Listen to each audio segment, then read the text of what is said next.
Hello and welcome to CrossTalk, where all things are considered. I'm Peter Lavelle. Rumors of war, this time in the South China Sea.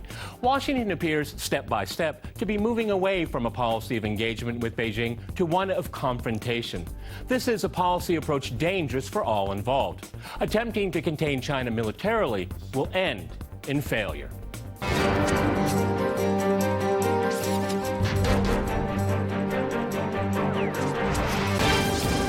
To CrossTalk the South China Sea dispute, I'm joined by my guest, James Bradley in New York. He is a New York Times #1 best-selling author. His latest book is The China Mirage. In Washington, we have Harry Kazianis. He is a senior fellow at the China Policy Institute and author of the new book, The Tao of A2AD. And in Irvine, we cross to Peter Navarro. He is a business professor at UC Irvine and author of Crouching Tiger, What China's Militarism Means for the World. All right, gentlemen, crosstalk rules in effect. That means you can jump in anytime you want, and I very much appreciate it. James, if I can go to you in New York, we have a war of words, and that's, you know, if it stays that way, it's okay. But it is a war of words between Washington and Beijing. We had Ashton Carter saying China's actions could erect a great wall of self-isolation, and the Chinese spokesperson reacted saying, indeed, there are some in the U.S. who live physically in the 21st century, but whose minds are stuck in the Cold War era. How do you reflect upon those two different statements? Go ahead. Well, I think we're stuck further back than that.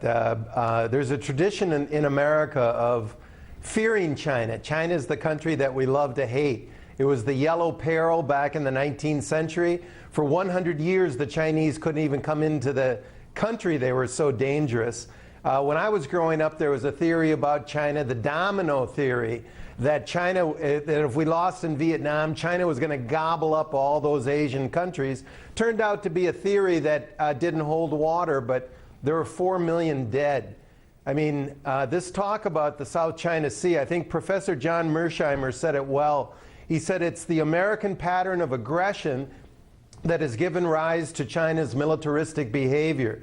The U.S. has fought 6 separate wars since 1989. The U.S. is addicted to war, and China understands this. Okay, well, that's a very good introduction. Peter and Irvine, if I can go to you. You've written a book about Chinese militarism. Go ahead and react to what we just heard from James. Please do.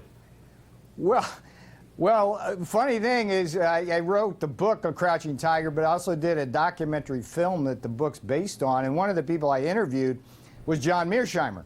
And Mearsheimer was just right to the point about saying that China of today was a hegemon, that it was not only trying to push the United States out of the Western Pacific, it was trying to take territory from its neighbors in the South China Sea, from the Japan and the East China Sea. It's trying to take Taiwan. It's trying to take Arunachal Pradesh from the Indians. And so for James to quote John Mearsheimer, I think that's a bad start, my friend, because Mearsheimer, above all people, is worried that China is going to be very, very overly aggressive towards the rest of the world. And the other thing I'd recommend for James is to just go through the inventory. Hang on, James. All right. Go through the inventory of Chinese capabilities these days. Largest missile arsenal in the world, fastest growing fleet of submarines, largest inventory of mines. They've stolen the F-35 and F-22 fifth-generation fighter designs, and they're flying their Chengdu jet fighters now. They are an offensive-minded military all right. power. Peter, you've made your point. Let me go to Harry, so we get everybody in the program first here. Okay, Harry, you've heard James and you've heard Peter, but one thing that Peter didn't mention is the American military presence in the Pacific and the so-called pivot there. I mean, if you have a massive military establishment moving in your direction, what would you do? Probably pretty much what China's doing. Go ahead, Harry. Well, I think that's an interesting point. I guess what I would say is that a lot of that military power is to reinforce alliances. It certainly is not all aimed at China. A lot of it's based in Japan. There's obviously concerns about North Korea, their missile program, their nuclear program, chemical, biological weapons. So there's huge concerns there. But I think the broader point, when we talk about the U.S.-China relationship, there's two U.S.-China relationships we need to consider. The first is the economic relationship, which in many respects has made both countries rich. It's worth over $600 billion in bilateral trade. Huge, huge relationship, perhaps the biggest in the world.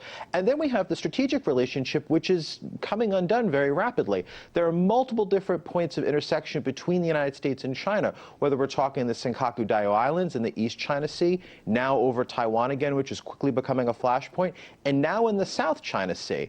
And I would argue in a lot of these different flashpoints, it's been Beijing that's been pushing and trying to alter the status quo. And I think that's something the United States has been reacting to. Well, I think it's something that our leaders, and especially... At the same time, Harry, you'd say the United States is establishing the rules right there. I mean, the Chinese are saying, well, we can jointly establish rules here. I mean, why should it be the United States to establish its certain zone of interest here when it is at the expense of the Chinese? I mean, I'm for dialogue here. Okay, James, do you want to jump in what Harry had to say and what Peter had to say? Because there's a lot to chew on there. Go ahead.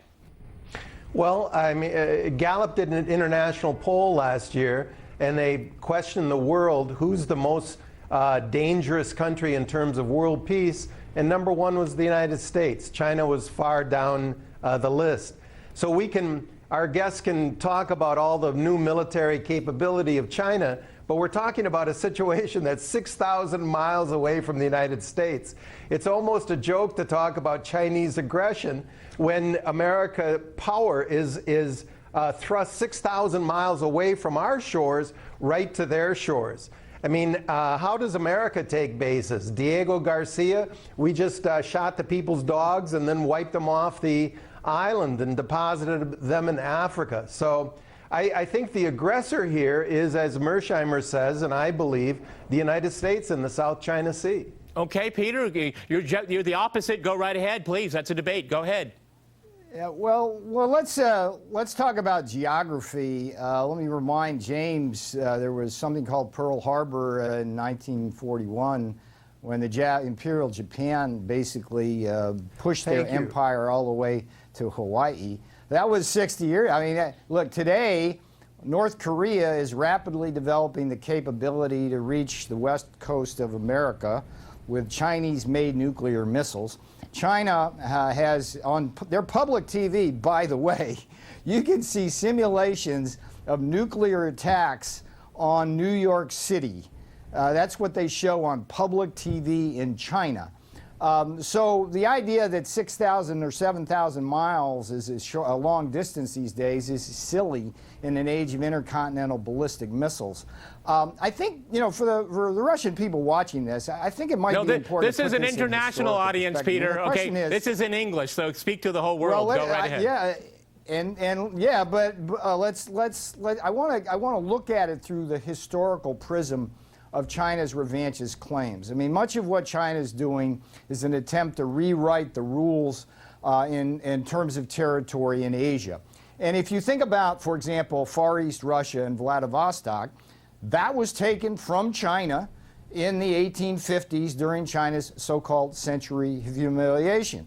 And I guess it would be really interesting if China is successful in taking 80% of the South China Sea and taking Taiwan and taking the Senkaku Islands from Japan, and it moved on to say wanting Vladivostok on the same time of historical claims.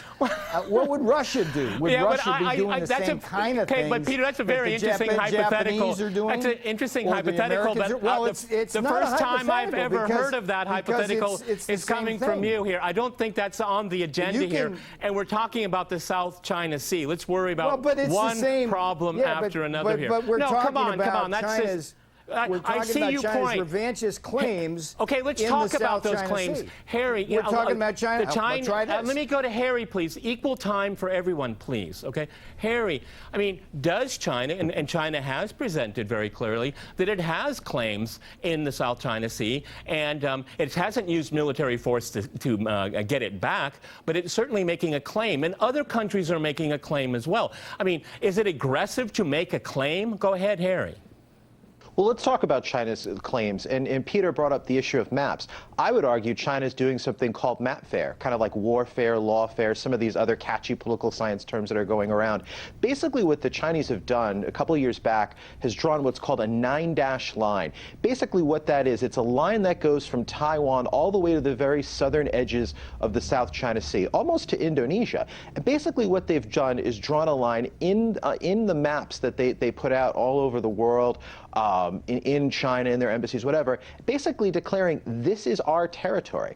Now, hundreds and hundreds of years ago, this is what countries did, but that is a settled part of international law. I mean, think about it. Take a step back. When you go on a cruise, when you go on a boat, when you do something recreational in the ocean, you don't think for a second, oh, this is U.S. territory or Chinese territory. The oceans are a common space. And I think what a lot of people are extremely concerned about is when another great power, as powerful as China, is literally drawing lines in maps saying oceans are our territory, these are our sovereign waters. And then on top of that, going in and taking submerged rocks, reefs, islands, building them up and making them into military bases, and then furthermore, putting airfields on them, rotating advanced fighter jets, but Harry, putting air defense all of those things, Harry, all of those things are happening. Problem. All of those things are happening. But at the same time, you have a Pentagon official saying that they will sail anywhere, anytime they want. Now, that's an affront to some definitions of sovereignty of other countries, namely China. Why doesn't the United States and China cooperate on dealing with that instead of making it a unilateral statement? Harry, let me finish with Harry, and then we'll go to the break here. Okay, go ahead, Harry. I definitely think there's room for cooperation. And I mean, the United States and China are cooperating. We wouldn't have a $600 billion bilateral trade relationship. But I think the point is this. China plays by those same rules. I mean, I'll give you a clear example. China certainly sails and flies where it wants to. China just last year sailed through the Aleutian Islands right in Alaska. The United States wasn't worried about it. Back in 2014, when China was invited to RIMPAC in Hawaii, Chinese spy ships were within the EEZ of Hawaii. The United States didn't throw them out. These are the common rules of the road, and China can't have it both ways. Okay, that's a good point, but we have to go to a short break, and after that short break, we'll continue our discussion on the South China Sea. Stay with RT.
I'm Tom Hartman, and I'll give you what the mainstream media can't, the big picture. There's been no charges filed. Education should be free. Preserve, protect, and defend. Political revolution. And when you question more, you find what you're looking for. This is the legislature We'll go deeper, investigate, and debate, all so you can get the big picture. They're the war hawks selling you on the idea that dropping bombs brings peace, to the chicken hawks forcing you to fight in the battles that they start. The news hawks try to tell you that celebrity gossip and tabloid murder trials are the most important news of the day. While the hawks of advertising tell you that you are not cool enough unless you buy their product. Watching the hawks. watching the Hawks. These are the Hawks that we, along with our audience, will be watching.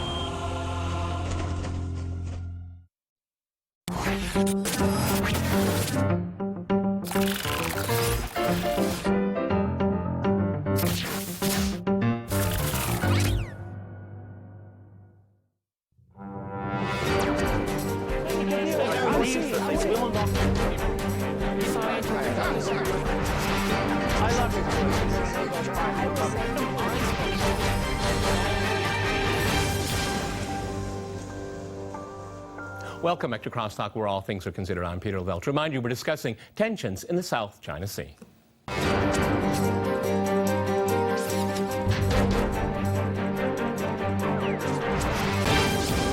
Okay, James, I'd like to go back to you in New York. Recently, Ashton Carter, this defense secretary, he was in India and signing a number of agreements that could deal with different elements of security and logistics and whatnot. And then you have President Obama visiting China and ending the arms embargo there. And then you have the State Department and the Pentagon saying, but this is not directed against China. I mean, are we all supposed to believe that? Because the Chinese certainly don't. Go ahead. Well, they certainly don't. I mean, we're encircling China. If you look at the New York Times every day, you can see wonderful interactive maps about those spits of land that China's reclaiming in the South China Sea. They don't open the lens, as many of our commentators don't, and talk about the huge bases that we're using to surround China. I mean, have you heard of Talisman Sabre? Last year, we had 30,000 American troops and Australian troops out on war exercises in the Malacca Straits. That's pretty sensitive. The New York Times didn't mention it. Washington Post didn't mention it. A Greens Party leader said most people join the Australian Defence Force to defend Australia. Now with America, we're training to invade another country. He said, I don't think Australia should be preparing for war with China with the Americans. Okay, Peter, would you like to react to that? And Irvine, go ahead. Sure. I think it's important to recognize what's happened in the last 10 years. 2008 seemed to be a watershed for China. It abandoned its peaceful rise. It began what has been a process of flexing its muscles in the South China Sea, in the East China Sea, border incursions in India. This whole issue of American bases in Asia is in large part a response to that aggression. And if you go country by country, you take Vietnam, for example. You just mentioned that Vietnam had its arms embargo lifted. I mean, America had a huge naval base at Cam Ranh Bay. It's one of the finest harbors in the world. Why does Vietnam fear China?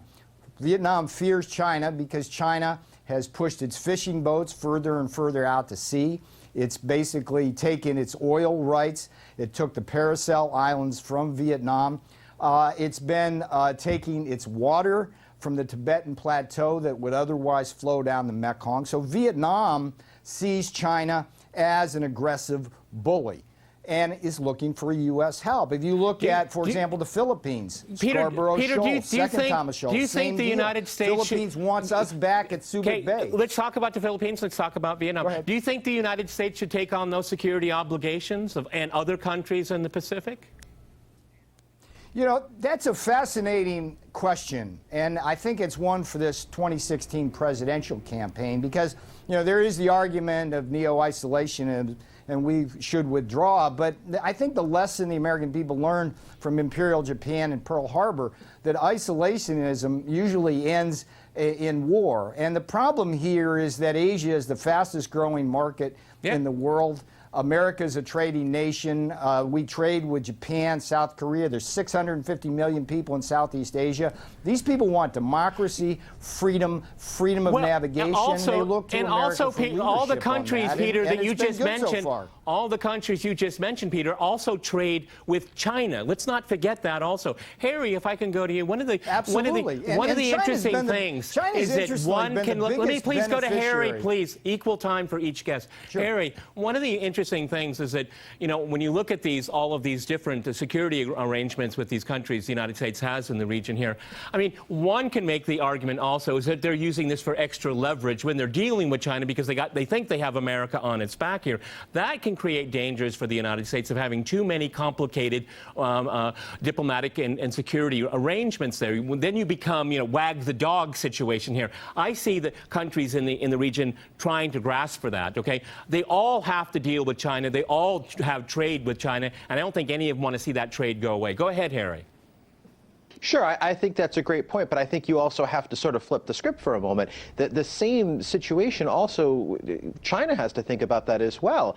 I mean, I don't think China wants any sort of shooting war or conflict with the Philippines, Vietnam, Taiwan, whoever. But at the same time, I don't think they want to see the United States also come in and make more security guarantees. For example, there's a lot of talk about this partnership between Vietnam and the United States. Now, let's think about that for a moment. Go back to the 1960s and early 1970s.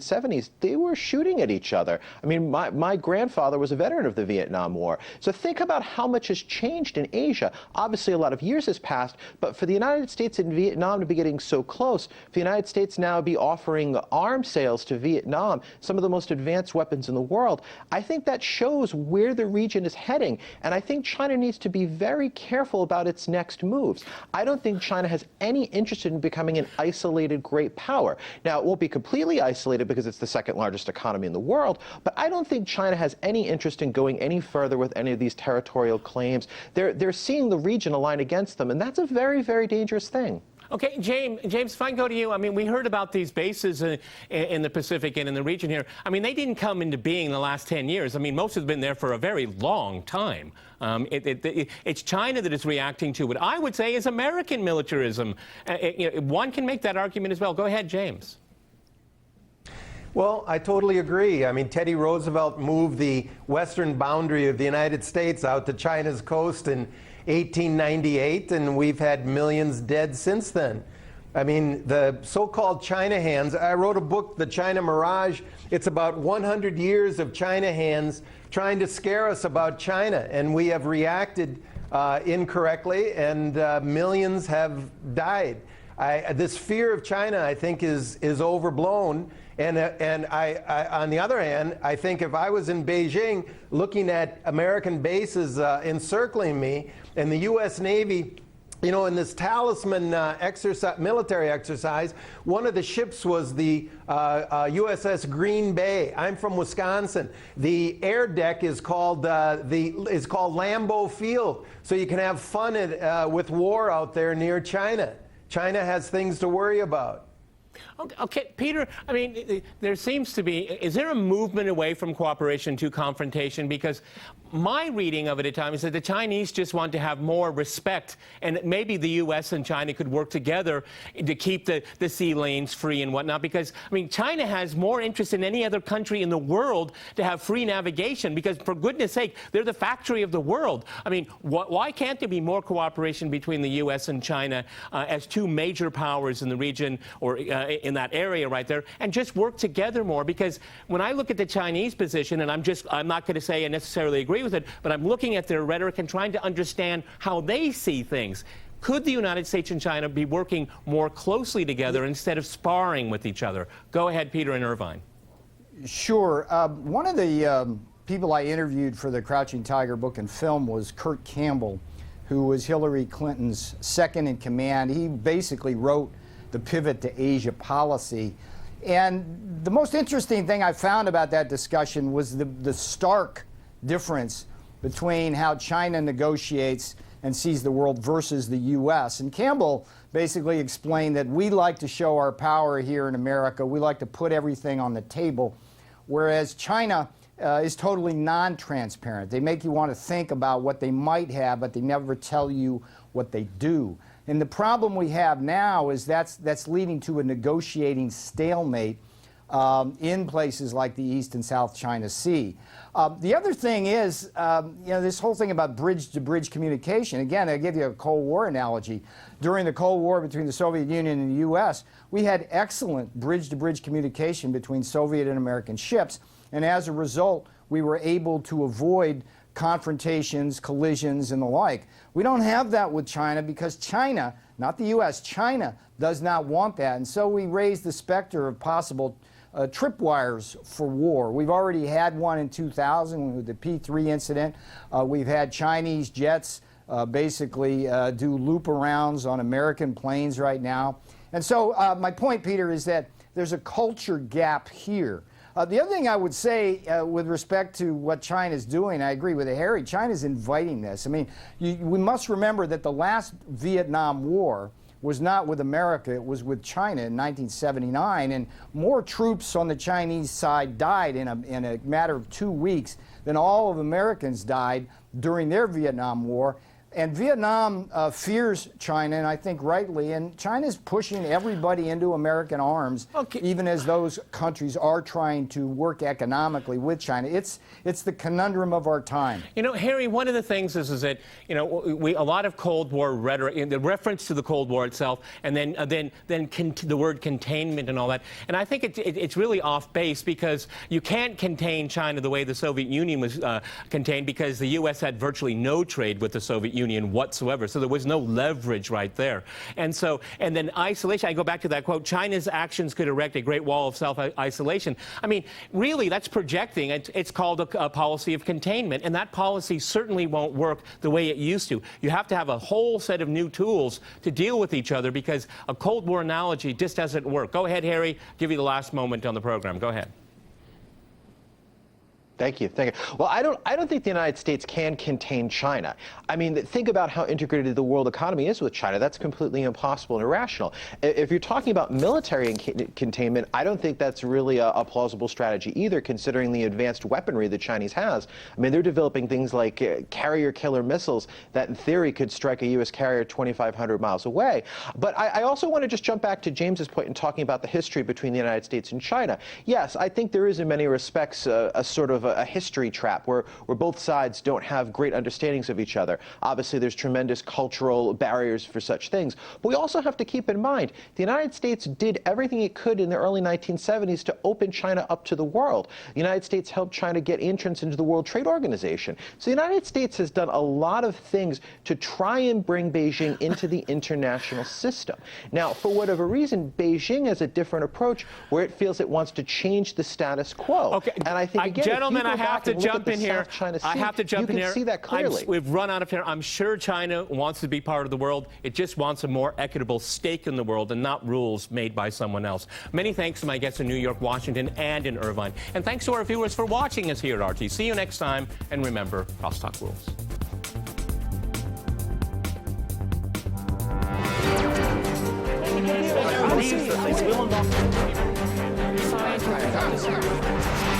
I love it.